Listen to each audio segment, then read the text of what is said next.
Assalamualaikum warahmatullahi wabarakatuh. Alhamdulillahirabbil alamin wa bihi nasta'inu ala umuri dunya waddin. Wassalatu wassalamu ala asrofil anbiya'i wal mursalin sayyidina Muhammadin wa ala alihi washabbihi ajmain amma Perkenalkan, saya mahasiswa Universitas Islam Al-Ihya Kuningan. Nama saya Lesti Noviawati dari Prodi PGMI. Dari Fakultas Keislaman Universitas Islam Al-Ihya Kuningan. Dosen yang saya hormati, Bapak Aep Saifuddin MPDI, serta teman-teman semua yang saya cintai dan saya banggakan. Pada kesempatan kali ini, saya akan menyampaikan materi tentang perkembangan dan pembangunan di negara Indonesia.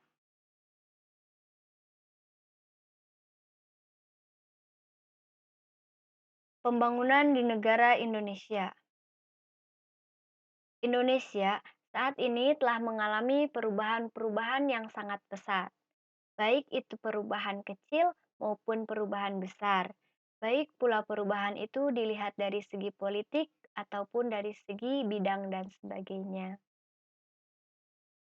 Dari segi ekonomi, Indonesia sudah mulai menerapkan sistem politik luar negeri bebas aktif, yang artinya semakin banyak bangsa asing untuk melakukan kerjasama di segala bidang. Yang mana sistem politik ini adalah Indonesia sudah mulai bisa menambah pasar internasional. Jadi, barang atau jasa yang Indonesia miliki dan Indonesia ciptakan bisa terkenal dan bisa diakui oleh negara lain.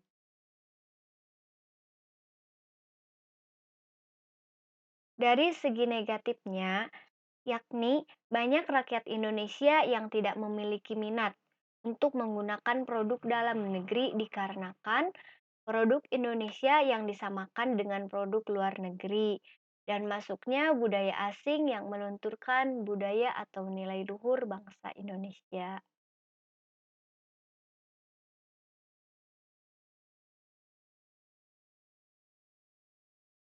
5 faktor perkembangan masyarakat menuju negara maju.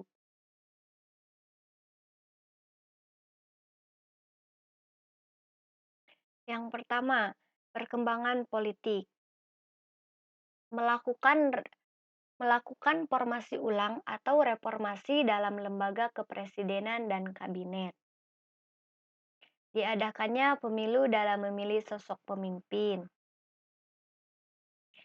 Yang kedua, perkembangan ekonomi.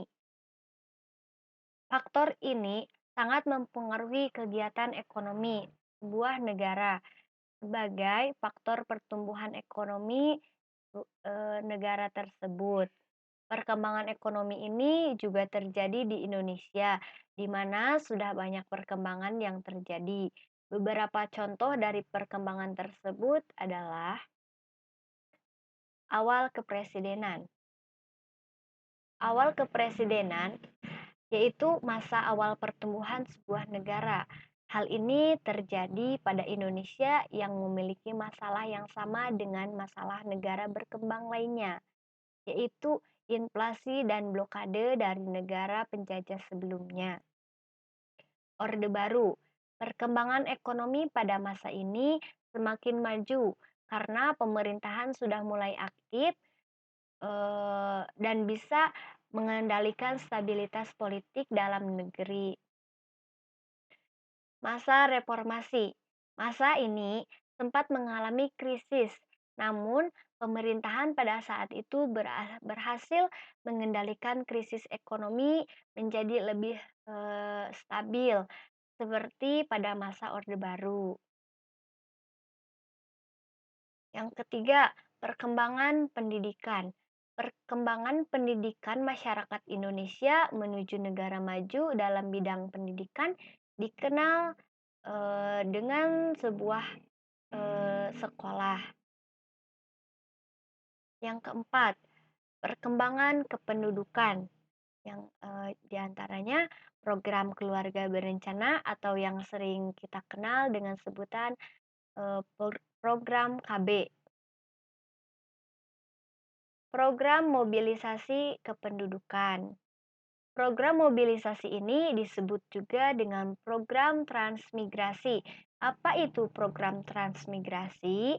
Transmigrasi adalah program pemindahan penduduk yang dari pulau penduduknya padat ke pulau yang masih penduduknya sedikit. Yang kelima, perkembangan kebudayaan.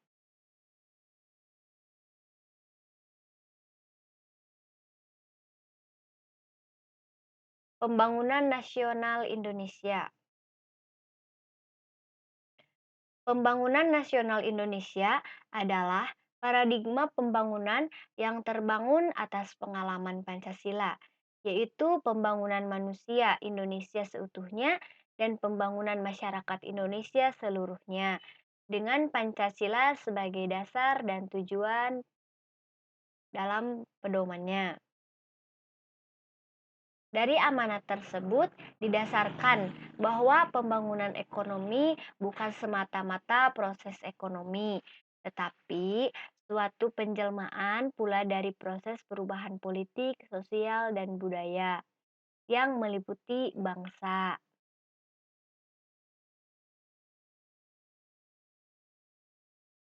Pembangunan nasional merupakan cerminan kehendak yang terus-menerus meningkat. Kesejahteraan dan kemakmuran rakyat Indonesia secara adil dan merata, serta pengembangan kehidupan masyarakat dan penyelenggaraan negara yang maju dan demokratis berdasarkan Pancasila. Oleh karena itu, keberhasilan pembangunan di bidang ekonomi tidak dapat dilihat dan dari terlepasnya keberhasilan pembangunan di bidang politik dan pembangunan politik berdasarkan Undang-Undang Dasar 1945 yang telah berjalan.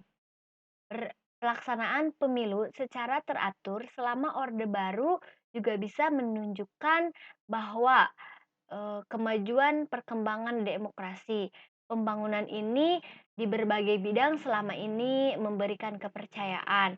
Pembangunan telah ditempuh. Kepercayaan bahwa pembangunan ini telah ditempuh. Seperti yang diamanatkan dalam Pancasila dan Undang-Undang Dasar 1945.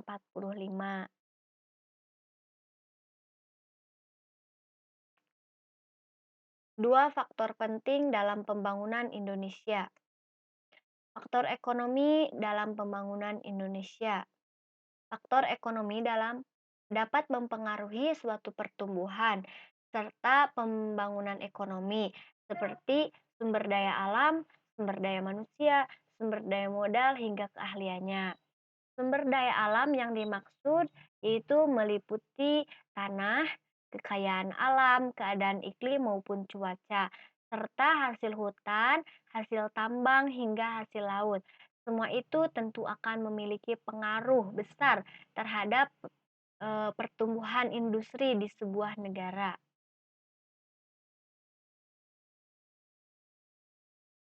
Yang kedua, faktor non-ekonomi dalam pembangunan Indonesia. Faktor ini mencakup beberapa kondisi sosial kultur yang ada di masyarakat. Itu merupakannya satu proses perubahan yang terus-menerus menuju perbaikan, termasuk usaha meningkatkan produk per kapita. Memperhatikan pemerataan pendapatan termasuk pemerataan pembangunan dan hasilnya. Memperhatikan pertambahan penduduk, meningkatkan taraf hidup masyarakat. Pembangunan ekonomi akan selalu terus bersamaan dengan pertumbuhan ekonomi. Mungkin itu saja yang dapat saya sampaikan. Mohon maaf apabila ada kesalahan.